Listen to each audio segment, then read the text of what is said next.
America ആസ്ഥാനമായി പ്രവർത്തിക്കുന്ന സ്വകാര്യ സ്പേസ് ഇൻഫ്രാസ്ട്രക്ചർ കമ്പനിയാണ് എക്സിയം.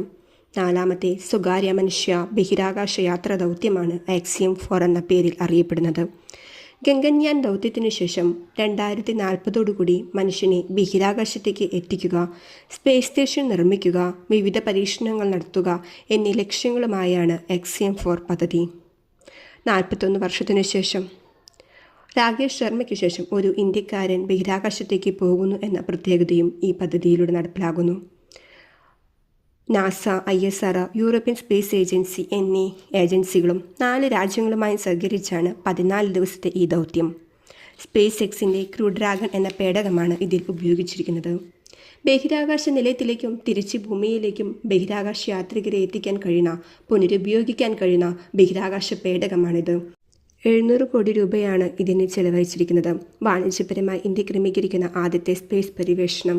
സൈനോബാക്ടീരിയ പരീക്ഷണവും വാർദ്ധക്യത്തെ ചെറുത്ത് തോൽപ്പിക്കാനുള്ള പഠനവും ഇതിലൂടെ ചെയ്യാനായി ഉദ്ദേശിക്കുന്നു. ഭ്രമണപഥത്തിലെത്തിക്കഴിഞ്ഞാൽ ഈ പേടകം സ്പേസ് സ്റ്റേഷനുമായി ബന്ധിപ്പിക്കും. ഒരു ദിവസം 16 തവണയാണ് അത് ഭൂമിയെ ചുറ്റുന്നത്. അങ്ങനെ 14 ദിവസം 16 തവണ ഭൂമിയെ ചുറ്റാനുള്ള ഭാഗ്യമാണ് ശുഭാംശു ശുക്ലയ്ക്ക് ലഭിച്ചിരിക്കുന്നത്. ഗഗൻയാനിൻ്റെ ഒരു റിഹേഴ്സൽ പദ്ധതിയായിട്ടും ഇത് കണക്കാക്കുന്നു.